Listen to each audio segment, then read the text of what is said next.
Hello everyone, welcome back for another Star Trek The Official Starships Collection review. This one is a rather unique and special one. This is the infamous USS Titan that was mentioned in Star Trek Nemesis at the end, but was never actually seen on screen or referenced in any other movies or films or episodes or anything like that.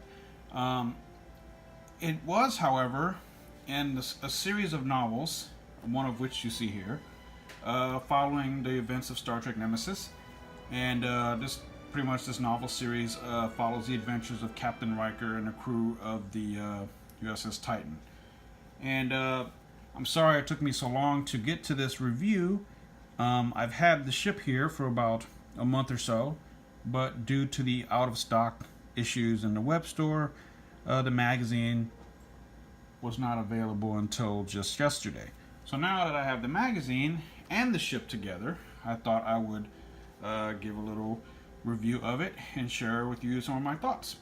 So here we go. You notice that there's a nice image on the ship, There's a nice image of the ship on the magazine, and of course there's a similar type image on the book here, which I've had.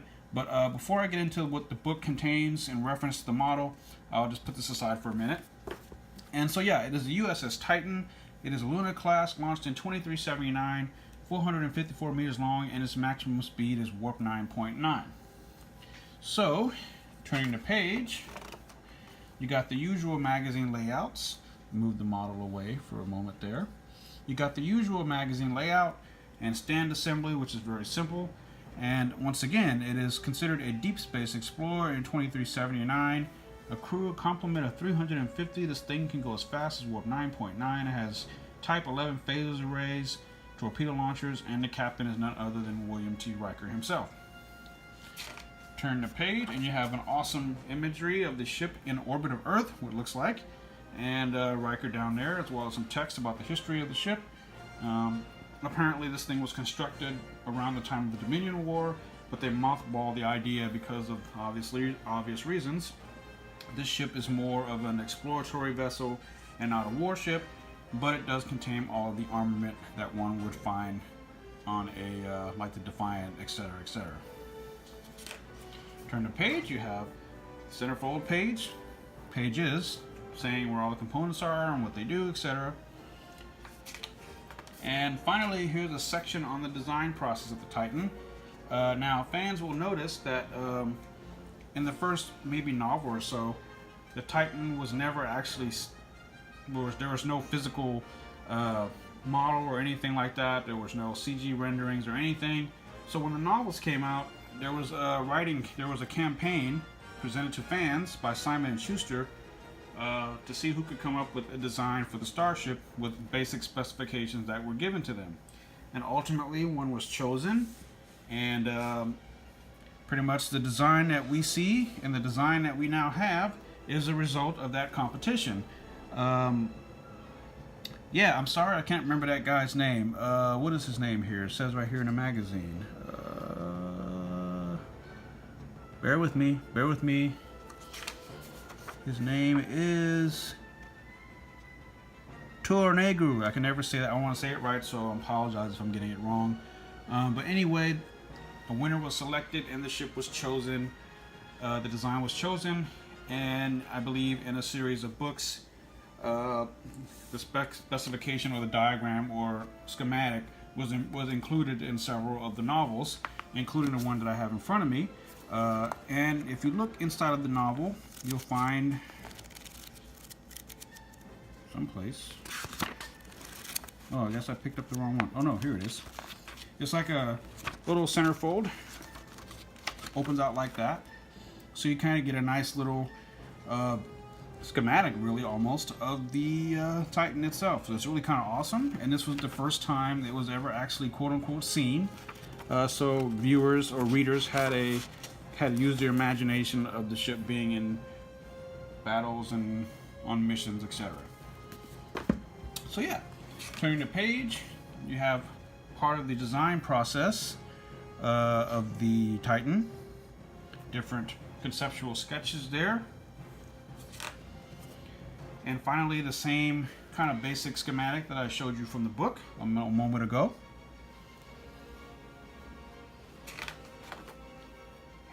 more on that. And in fact, here is the very same book that I mentioned earlier. And there are some of the final products, final renderings, which look awesome. And there is actually a physical model out there that was supposed to go with one of the Star Trek exhibition tours, but ultimately that part of the exhibit was canceled. And that model is seen right here. You got some gorgeous artwork there. And that is what the bridge looks like, which I think is really, really cool. It's really a shame we never got to see that in action. And finally, the magazine concludes with the usual image of the ship on the back. So that is the magazine for the USS Titan, finally in my hands. So let me pull this aside and let's talk about the ship itself. Alright, so getting it off its stand, you'll notice that this ship is pretty darn cool. I was really impressed with it when I got it. The saucer section is all metal. Part of the secondary hull, and of course the nacelles are plastic. A little note about the nacelles. Unfortunately, the clear blue that we're accustomed to with Starfleet ships in the collection is not present here, so that's a bit of a disappointment. But the blue highlight is pretty prominent, so you can see that it stands out, so that's good. The deflector is okay. I would say superior to that of the Aventine and Ventine that I got previously. This is a pretty nice ship. It's got the little roll bar / sensor pod, weapons array, whatever it is. And you can kind of see elements of the Akira class, the Sovereign class, the Excelsior class, and even the Miranda class in some cases. It's a pretty awesome ship, I have to say. It even looks awesome upside down. So I think that's kind of cool too. You know, I was thinking the other day that if I had a ship to be stranded in the Delta Quadrant with, I wouldn't mind being stranded on a Luna class ship like this. Apparently this thing is slightly larger than Intrepid class, like the USS Voyager, and this crew and the crew complement is certainly like 2 times the amount of Voyager. So yeah, if I had a ship to be stranded in the Delta Quadrant, it would probably be the Prometheus class or this class, because it's a really cool ship. And you'll notice it's got the Starfleet registry there, USS Titan NCC-80102, and that registry is also noted on the bottom of the primary hull, the saucer section as well. And it's kind of like an outline of a captain's yacht, so that's kind of cool. And on the side there, you have your USS Titan United Federation of Planets and a Starfleet pendant, and the same thing for the port side. The shuttle bay is actually kind of cool, and it also says USS Titan here if you look very, very closely. So this is a pretty cool ship. The model is fantastic, and the only reason we have this model at all is because there was a petition going around for at least a year or so, and I believe Ben Robinson promised us that if we got a couple of thousand signatures or whatever the number was supposed to be, then he would consider doing it, and he made through on his promise after we made through on ours, and here it is. So for those of us and those of you who signed that petition to get this model, thumbs up. This is partly because of you, and so I'm definitely glad and happy to have this ship in the collection.